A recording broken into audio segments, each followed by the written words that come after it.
Good day, magandang araw po sa inyong lahat. Welcome back to my channel, Apollo Manlawi.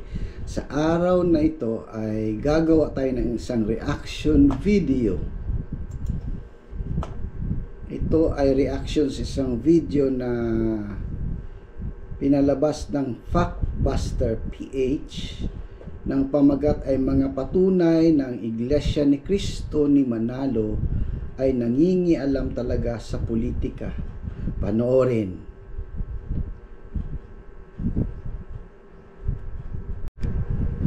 Ang pag-record natin ng isang reaction video na ito ay hindi po paninira sa Factbuster PH, kundi pinapakita lang natin kung ano ang nararamdaman ng isang Iglesia ni Cristo sa kanilang pinakitang video. Nagagalit ba kami sa mga ganito o magpapasalamat kami dahil pinag-aaralan ninyo ang Iglesia ni Cristo, nagkakaroon kayo ng interes sa Iglesia ni Cristo. So wala tayong gagawing anumang paninira sa ating kaibayong channel. Isang malaking channel po ito kung ikumpara sa ating channel. At marami na siyang subscribers. So, panoorin natin ang video tapos bigyan natin ng comment.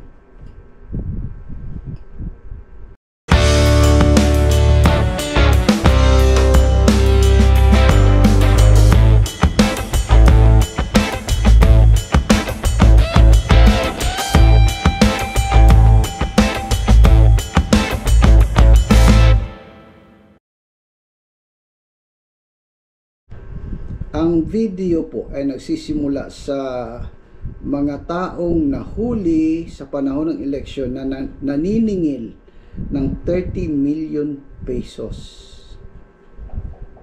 So sa 1 minute and 39 seconds, may isang hanging question sila na nilagay. Nangingialam ba ang Iglesia Katolika sa politika? Yan ang question nila. So ituloy lang natin. Pagdating ng 3 minutes ng video, may isang hanging question na naman. Nangingialam ba ang Iglesia ni Cristo, open and close parenthesis, ni Manalo sa politika? So ituloy natin ang ating panonood sa kanilang video. Sa politika. Sa tanong na ito para sa Iglesia, binasa nila yung pasugo na 1969 issue, page 21, ang Iglesia ni Cristo ay hindi nakikialam sa politika. Manapay siya ang pinakikialaman ng mga politiko.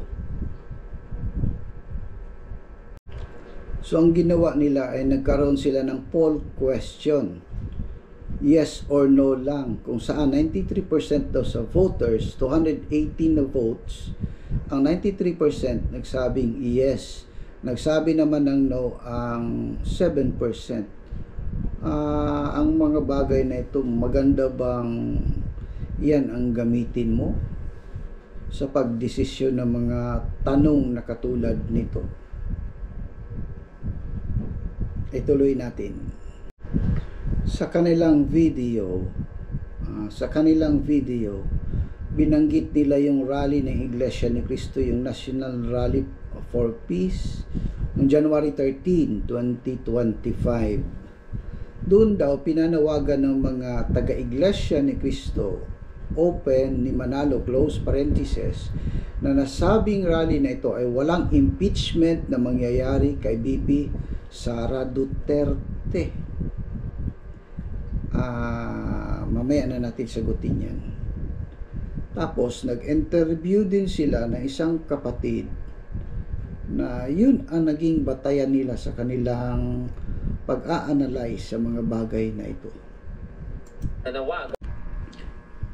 Sagutin na lang muna natin yung patungkol sa ginawang rally, kung saan mababasa naman sa nilagay nila sa 6 minutes and 10 seconds na the aim of this rally is for peace of our country.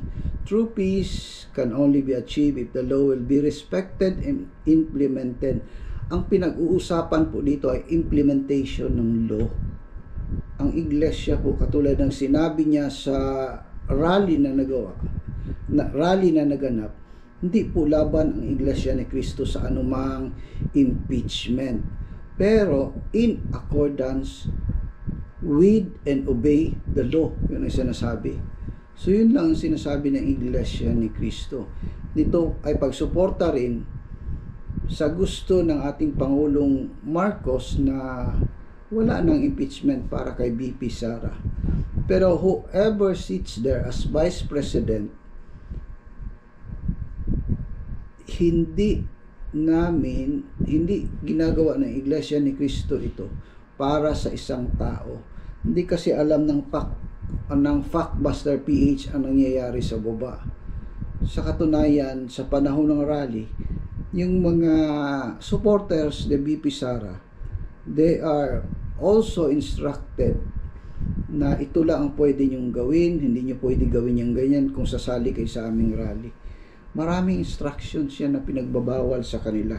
Kasi nga ang rally na yan ay hindi para kay BP Sara, kundi para sa kapayapaan, sa unity ng bansang Pilipinas. Tinanawagan na sundin natin at ipatupad natin ng mabuti ang batas. Yun namang batang in-interview ng Factbuster PH, normal naman sa isang iglesia ni Cristo na meron siyang sariling opinion. Sabi nga niya, sarili niyang opinion yan. Pero ang iglesia, para maging isa yung tatahakin naming landas, naglalabas ito ng official na stand kung saan ano man yung magiging opinion namin, winawala namin yan. Sumusunod kami sa salita ng pamamahala sa loob ng iglesia, para ang iglesia ay patuloy sa kanyang paglakad na iisa. May mga kapatid din kasing hindi nila masyadong nauunawaan yung issue, tapos nagkataon na na-interview mo sila, so yun na kaagad ang final na sinabi ng iglesia ni Cristo. Mali po yung kaisipan na yun.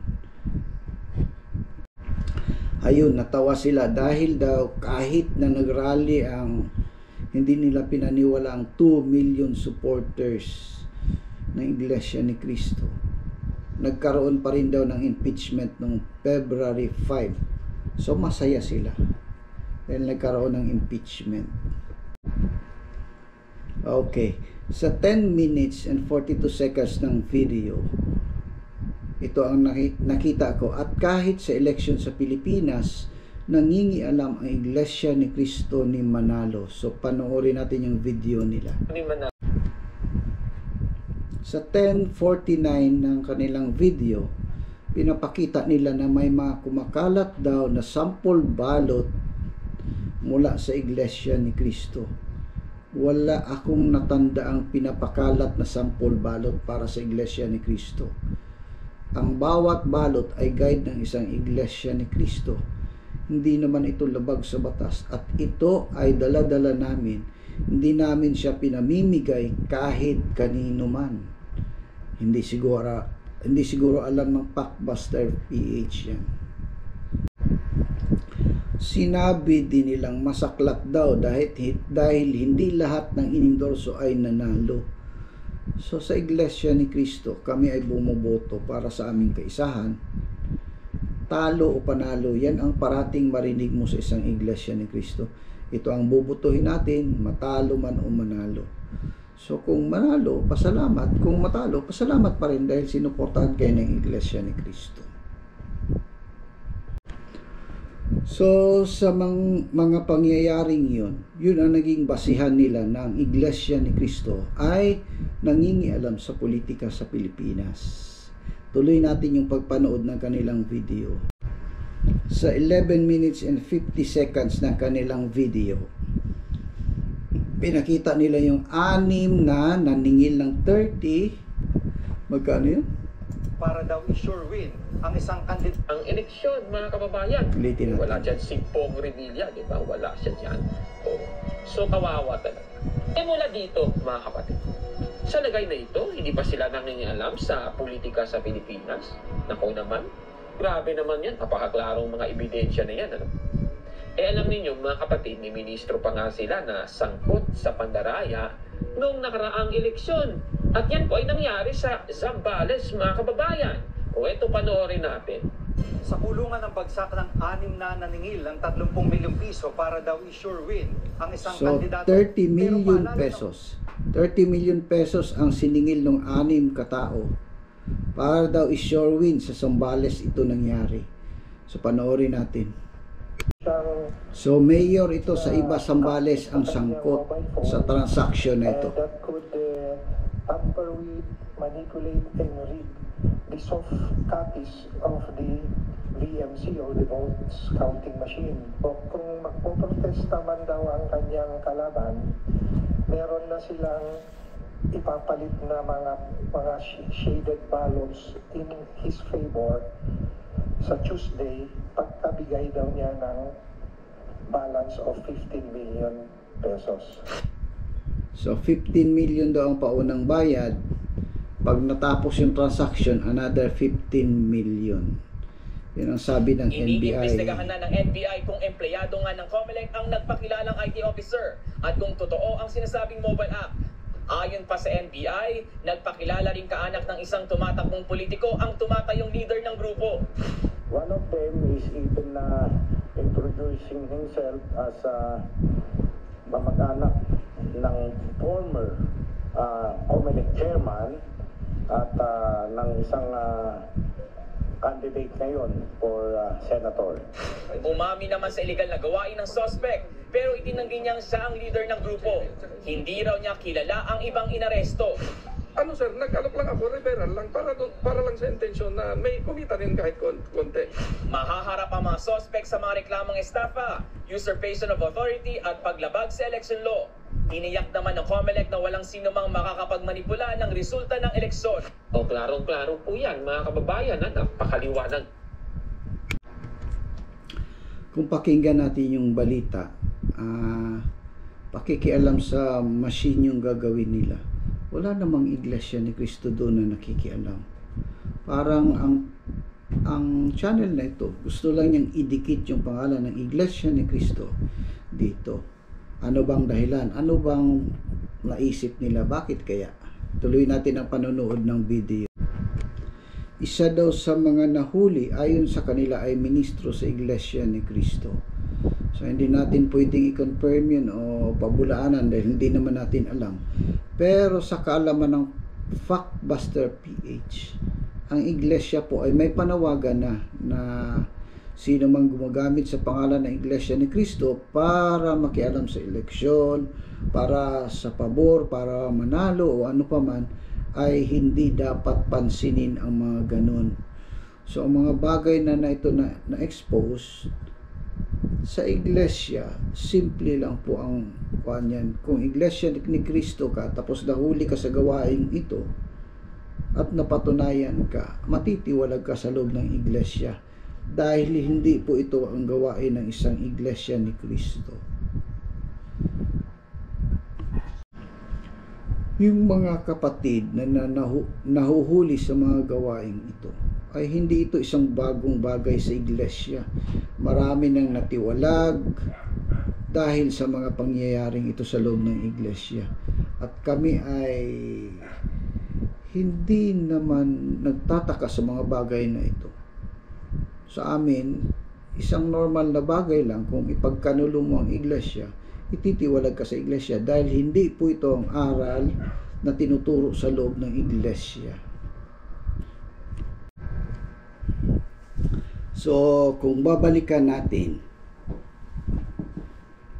yun na ang kanilang dahilan na sinasabi nilang nakikialam ang iglesia ni Cristo sa politika. Una-una, nagrally daw ang iglesia ni Cristo. Inisip talaga nila na ang rallying yun para kay Vice President Sara Duterte. Hindi natin sila masisi dahil ganun talaga ang kanilang isipan. Pero para sa iglesia ni Cristo, ginawa yun dahil nga nagkagulo na ang bansang ito dahil sa impeachment na yan. So tinitingnan paano ginawa yung impeachment, paano yung pagpatupad ng batas. Yun ang pinakapanawagan ng iglesia ni Cristo. Ipatupad ang batas ng tama, ipatupad ang batas ng patas. So hindi ito about sa isang tao o sino man. about ito sa pagpapatupad ng batas. Yun namang in-interview nilang kapatid. Hindi ko alam kung kapatid yun or sinusubok ba o sumali lang ba sa rally. Alam ko yung kanyang, kung pakinggan natin yung sinabi niya sa interview, wala namang masabi kang pakikialam sa politika nun. Isang opinion lang ito ng isang Pilipino na nakikita kung anong nangyayari. So panghuli, yun namang sa nahuli, sinabi nila na Iglesia ni Cristo, talagang kung mahuli ka, talagang ititiwalag ka sa iglesia. Then sa loob po ng iglesia, tinatagubili na po yan na hindi kami makialam sa mga kandidato, hindi kami hihingi ng pabor sa mga kandidato sa panahon ng eleksyon. Talagang yun ang kabawal-bawalan sa amin. Lalong-lalo na yung makikialam sa mga bagay na yan, mandaya, bawal po sa iglesia yan. So kung Iglesia ni Cristo ka na nahuli, ititiwalag ka. Ganun po ang Iglesia ni Cristo. Hindi po siya mga bagay na i-present ng Factbuster PH. Hindi po siya dahilan o hindi po siya sagot sa tanong kung nakikialam ba ang Iglesia ni Cristo sa politika sa ating bansa. Nakikialam ba sa mga politiko? Hindi po yun siya sagot. Sa tanong naman, bago ko tapusin ang video na ito, sa tanong naman nila kung ang Iglesia Katolika ba ay nakikialam sa politika o sa politiko ng ating bansa, buksan nyo lang po ang mata ninyo. Hindi ko nasasabihin kung anong sagot. Buksan nyo lang, makikita nyo ang sagot. So hanggang dito ang ating video. Salamat sa mga tinapos ang video na ito at pinanood. Hindi po tayo nakipag-away, kundi bilang isang Iglesia ni Cristo, sinasabi lang po natin kung ano yung katotohanan para sa atin. Ang atin pong opinion ay opinion lang po natin. Hindi po ito official stand ng Iglesia ni Cristo, kundi opinion ng isang Iglesia ni Cristo na natuto sa pangangaral na itinuro sa loob ng Iglesia ni Cristo. Tayo rin po ay hindi nakikipag-away sa Factbuster PH, bagamat nagpapasalamat tayo dahil may mga channel na ganito na tumatalakay sa ganitong mga bagay sa loob ng Iglesia, na talagang interesado sila kung anong nangyayari sa loob ng Iglesia, at sana makita ng mga hindi pa Iglesia ni Cristo kung gaano kalinis ang Iglesia.